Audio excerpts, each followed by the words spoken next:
Mas. Sudah 10 video Mas Abrang selalu menagih saya buat cari jodoh. Berhubung Mas Abrang itu kan sudah menikah, sarjana matematika pula. Ajari aku cari jodoh pakai logika matematika, Mas. Logika matematika, Gimana? ke angka gitu. Jadi semakin tinggi angkamu di ATM, itu kesempatan dapat pacar semakin mudah. Katanya gitu. Rampung. Wes selesai.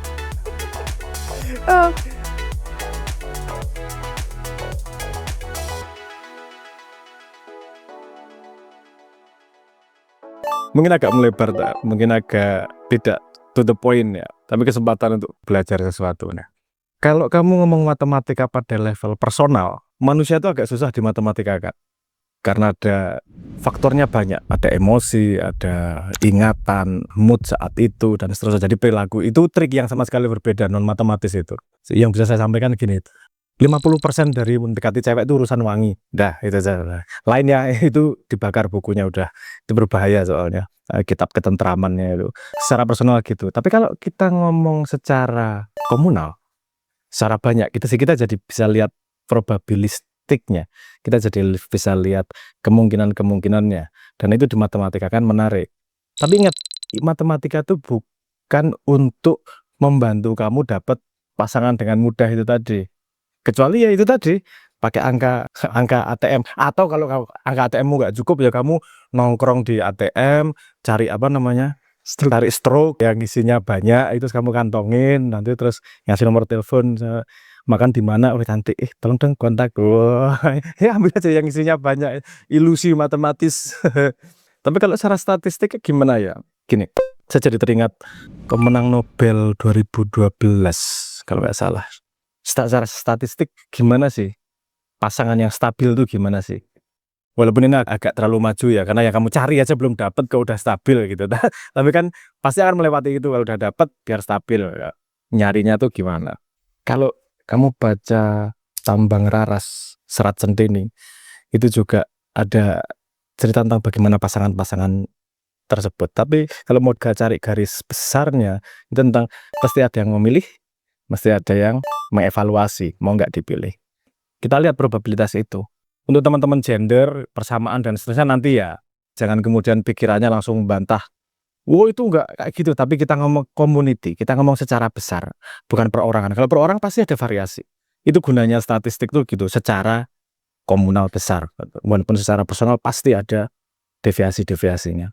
Jadi kalau coba pakai terminologi yang tadi, kalau laki-laki, kita formalitaskan istilahnya dulu. Ini yang nembak, ini yang milih. Oke, yang nembak itu punya pilihan. Kalau nomor 1 nggak diterima, dia memilih nomor 2. Nggak diterima, milih nomor 3. Nggak terima, milih nomor 4. Dan seterusnya lah. Kamu orang Jogja ya? Nggak sampai nomor 7 ya, sampai nggak ada. Kenapa nanti, Nas? Kalau yang cewek, akhirnya dia ya sama. Tapi karena dia nggak punya inisiatif untuk menembak, atau memang secara kultural dia hanya bisa memilih siapa yang nembak dia, kansnya lebih kecil untuk mendapatkan pilihan optimal. Jadi ini kekurangan positioning. Jadi yang lebih bahagia nanti pilihan yang nembak ini tadi. Itu menurut penelitian 2012 itu. Yang paling lebih satisfaksinya lebih besar ini. Tapi ada faktor lain juga. Kita lihat fakta statistik dari Tinder misalnya. Tinder itu statistiknya kalau yang laki-laki itu hampir 50% di swipe kanan. Mau kakean gelem bae kuwi. Apa sih? Kakean gelem. Terus yang 50% di skip. Yang perempuan yang dia memilih itu hanya 4-14% dia mau milihnya. Jadi di sini ini menang kriteria karena dia tidak bisa menginisiasi, yang bisa dia lakukan adalah memfilter. Jadi dari yang available ke dia itu difilter sebagus mungkin. Nah, yang di sini yang nembak itu bukan menangnya pada filter, menangnya pada statistik nembak. Yus nembak sebanyak-banyaknya, masa paling nggak satu aja nggak kena gitu. Jadi dia milihnya di atas dan seterusnya. Nah, sekarang kamu tahu strateginya untuk mendapatkan pasangan yang menurutmu akan bisa menjadi lebih stabil di belakang. Kalau kamu posisi nembak, berarti tingkatkan statistikmu. Tapi jangan lupa, targetnya adalah pintu yang kecil. Jadi nggak mesti diterima juga, karena pintu targetnya kecil. Sementara yang memilih, dia tidak bisa menentukan siapa yang nembak. Jadi dengan pool yang kecil, dia harus filternya beneran. Nah, kenapa 6 itu tadi?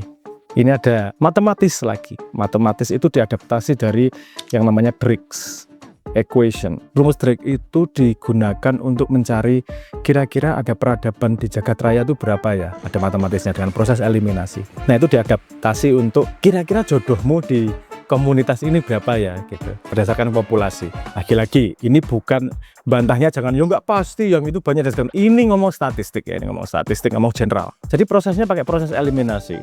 Contoh misalnya kamu sukanya sama perempuan, artinya populasinya 50% sudah hilang nih. Oke. Terus dari 50% itu misalnya kamu sukanya cuman perawan sama janda, misalnya perawan sama janda udah berkurang lagi. Atau kalau kamu nggak mau janda ya udah oke, udah berkurang lagi. Terus umur, kamu nggak mau lebih tua misalnya. Oke, semakin kecil lagi. Berikutnya sesuai nggak agamanya? Wah, sesuai nggak prinsip hidupnya? Boleh, semakin kecil lagi. Nah, kalau kalkulasi di Jogja itu mengadaptasi itu dengan populasi Jogja segini, itu kira-kira kamu cuma punya pilihan 6 kemungkinannya. Jadi kalau kamu udah pacaran 8 kali, seperti yang kamu bilang, yang lainnya rahasia, berarti nggak tahu berapa. Artinya kamu sudah ngambil jatah orang lain sebenarnya. Oh, kamu nggak usah ngomong kamu sudah cari jodoh, kamu turah-turah jodoh sebenarnya. Udah pacaran segitu banyak kok. Artinya kamu sudah masuk target pada window yang kecil dari si perempuan yang kamu tembak itu tadi. Nah, soalnya kamu nggak ada masalah tentang cari jodoh itu, nggak perlu matematis, bahkan pakai trik ATM pun nggak perlu. Tapi pertanyaannya nanti pasti ada gini, kenapa sih ribet banget? Gitu aja dipikirin. Udahlah, tinggal ke dukun aja, kan gampang. Oh, kalau itu berarti Idan yang harus duduk di sini. Itu bukan keahlian saya itu. Tapi saya gini, yo belajar kayak gini tuh ya nggak apa-apa, mungkin berguna, mungkin enggak. Siapa tahu suatu hari kamu nanti akan membangun sebuah algoritma di biro perjodohan untuk menyambungkan si A sama si B biar mereka dapat jodoh, biar mereka berjodoh dan punya keluarga. Siapa tahu, kalau enggak ya nggak ada ruginya belajar. Justru latihan otaknya memahami pola-pola tersebut. Nah, ini pertanyaan yang menarik, tentang apakah matematis bisa digunakan untuk mendapatkan jodoh. Nah, makanya gini kemudian, matematika dipakai untuk mengecilkan dari kemungkinan yang tidak tercandra. Mulainya dari mana? Oke, mulai dari statistik. Oh, kayak gini petanya. Ada yang nembak, ada yang milih. Terus, kalau kamu udah tahu, oh targetnya itu, constraint-nya itu, kelebihanku ini, masuklah kamu dunia mikro. Nah, dunia mikro tips and triknya beda lagi. Gimana? Itu udah bukan tips matematis, itu lebih ke tips psikologis. Kamu harus tahu cara ngomong gimana. Nomor 1 komunikasi. Komunikasimu baik nggak sama dia? Enak nggak? Nyambung nggak? Dan ada jebakan-jebakan. Misalnya, ini belajar psikologi menghasilkan pemahaman terhadap vulnerability, terhadap pintu yang bisa dimasuki, tinggal kemudian moralmu mau menggunakan atau enggak. Misalnya, ketika kamu umuran SMA gitu, ketika hormonnya masih belum stabil, belum menemukan diri, belum begitu paham tentang diri seperti apa, secara bawah sadar naluriah perempuan itu mencari laki-laki yang kompeten. Kenapa bawah sadar naluriah? Karena dia butuh pasangan yang bisa menjamin hidupnya di masa depan. Logikanya seperti itulah. Jadi bawah sadarnya dia cari cowok yang kompeten. Gimana sih cowok ini mengsignalkan kompeten? Nah, ini bolongan yang sering dipakai. Pada umuran segitu, perempuan biasanya masih bingung membedakan antara kompetensi dan bravado. Bravado itu piye toh? Wah, gagah, percaya diri. Sehingga anak-anak itu biasanya senang sama bad boy, anak yang berani, yang nakal, berani melawan establishment. Oh, potongnya skinhead, wah mungkin gitu, model-model itulah. Apa itu salah? Enggak, itu memang naluriahnya perempuan itu mencari cowok yang kompeten, tapi dia sendiri belum bisa mendefinisikan kompetensi seperti apa. Dari pengalaman pribadi, ekspresi kompetensi adalah keberanian menghadapi dunia, dan itu direpresentasikan oleh bad boy ini tadi. Sehingga bad boy lebih mudah dalam tanda petik cari pasangan dalam umuran segitu, tapi semakin dewasa semakin paham, polanya berubah lagi. Nah, pemahaman psikologi itu akan berguna buat kamu kalau memang tujuannya cari pacar. Tapi dengan pengetahuan matematis dan psikologis juga, sebenarnya kamu juga harus paham bahwa nyari pasangan itu bukan end goal. Itu adalah pintu masuk menuju kesengsaraan berikutnya, yaitu kamu harus menghidupi dan bertanggung jawab terhadap anak dan istri. Jadi penting ketika menemukan pasangan, kamu berpikir juga tentang kestabilan. Itu tadi. rumusnya jadi kepake nih. Dari statistik ini, kestabilan tuh gimana sih? Nah, ada yang ngomong bahwa pilihanmu optimal atau tidak dari pool yang ada. Kalau poolnya nggak ada, nggak ketahuan poolnya, ya berarti pakai kans probabilitas 4-14% sama banding 50% itu tadi. Jadi ada yang ngomong gini, oh untuk kestabilan coba ketika pacaran atau ketika deket dilihat berapa sih kans ributnya, karena ada statistik juga yang mengatakan itu 11:3 kalau nggak salah. Yang optimal paling panjang itu 11 melakukan seneng ketawa bersama-sama dan 3 kali berbeda pendapat dan ribut. Pada setiap ributnya menghasilkan mereka yang lebih rakat, lebih tahu satu sama lain, karena ribut itu biasanya datang dari tidak tahu satu sama lain. Kalau mereka dua-duanya punya openness, pemahaman, mencoba memahami pasangannya, setiap 3 keributan itu akan menghasilkan pemahaman yang lebih. Nah itu dari pacaran aja udah ketahuan itu, kelihatan itu kansmu bisa panjang atau enggak. Saya tidak sepaham ini juga ketika masih muda ya. Beruntung kamu masih muda, ada AI, bisa nanya AI nggak pernah punya pasangan tapi pengetahuan tentang itu kan banyak itu. Ya memang statistiknya gitu, kalau nggak salah 11:3. Mungkin kalau salah dibenerin. Menariknya adalah kalau nggak pernah ribut juga nggak cukup menarik untuk diteruskan, karena terlalu tahu satu sama lain. Tapi kalau terlalu berbeda, ya ribut terus. Itu nggak, susah diteruskan juga. Jadi harus ada titik. Nah matematis nih, titik intersection. Terbalik. Intersectionnya gimana sih kamu sama dia? Nggak plek-ketiplek 90% intersection, tapi juga nggak cuma 20% intersection. Sekitar 70%, 75% intersection lah. Kamu cukup tahu tapi juga ada something new setiap saat. Loh kenapa ada something new setiap saat? Nah, ini juga yang salah paham nih anak-anak muda ini. Kamu pikir romantis adalah ngasih bunga. Coba kamu ngasih bunga tiap hari. Nggak jadi romantis itu jadi tuntutan. Sekali kamu nggak ngasih bunga, jadi kamu salah. Wrong. Romantisme bukanlah urusan ekspresi memberi bunga atau apa. Romantisme adalah bagaimana yang di luar intersection ini tadi. Kamu memberi sesuatu kejutan yang dia tidak kira sebagai ekspresi cinta. Wah, ya. Misalnya nak Noel ya tiba-tiba nuka kayak pulsa atas nama cinta, pulsa.